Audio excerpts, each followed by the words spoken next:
Number 5 question is, who are you?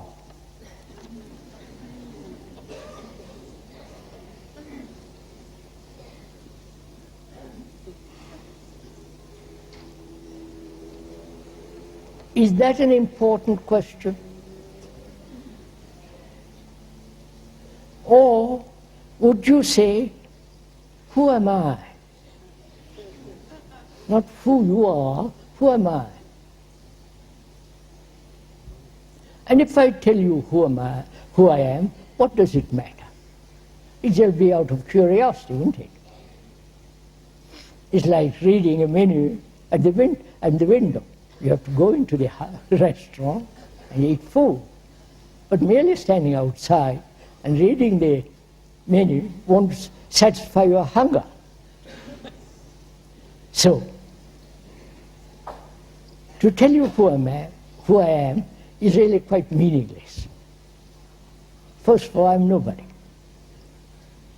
Right? That's all. It's very simple as that. I'm nobody. But what is important is who you are. What am I? What are you?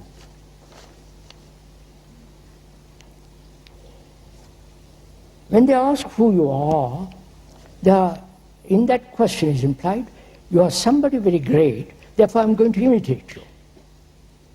The way you walk, the way you talk, the way you brush your teeth or whatever it is. I'm going to imitate you. Which is part of our pattern, you understand? There is the hero, or the man who is enlightened, or the guru, say, I'm going to copy everything you do. Which becomes so absurdly silly, you understand? Childish to imitate somebody. And are we not the result of a lot of imitations? Right? The religions have said, they don't use the word imitate, but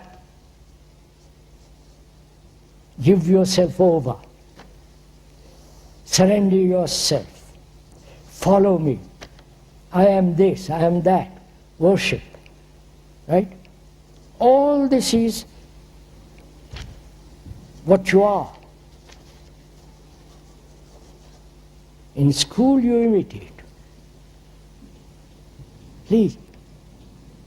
Acquiring knowledge is a form of imitation.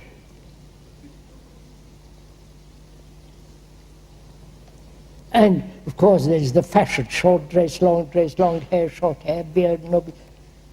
Imitate, imitate, imitate. And also we imitate inwardly. So we all know that. But to find out who you are, not who the speaker is far more important. And to find out who you are, you have to inquire. You are the story of mankind,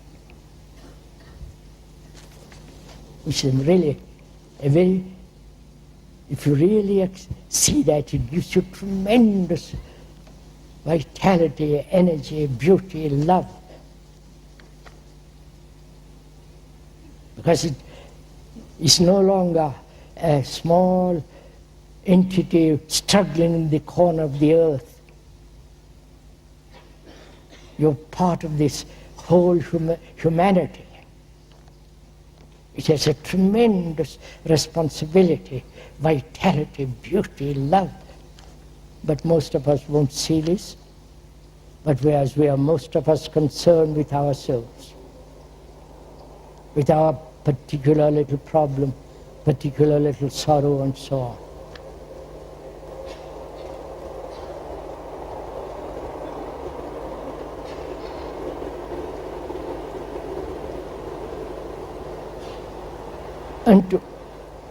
And to step out of that narrow circle seems almost impossible. Because we are so conditioned, so programmed like the computers, that we cannot learn something new. The computer can, but we can't. See the tragedy of it. The machine that we have created, the computer, can learn much faster, infinitely more than I can, than the brain can. And the brain, which has invented that has become ultra-intelligent machine. Right? Whereas our brain is sluggish, slow, dull, because we have conformed, we have obeyed, we have followed. There is the guru, there is the priest, there is the rich. You follow? And when you do revolt, as the revolutionaries and the terrorists do, it is still very superficial. Changing the pattern of politics, of so-called society. Society is merely the relationship between people. And we are talking of a revolution, not physical, but the psychological revolution in which there is no, at the depth, conformity. We put on trousers because you're in this country, and you put on in India's different clothes. That's not conformity. That's nothing childish. But inwardly, not a feeling of conformity. Conformity exists when there is comparison.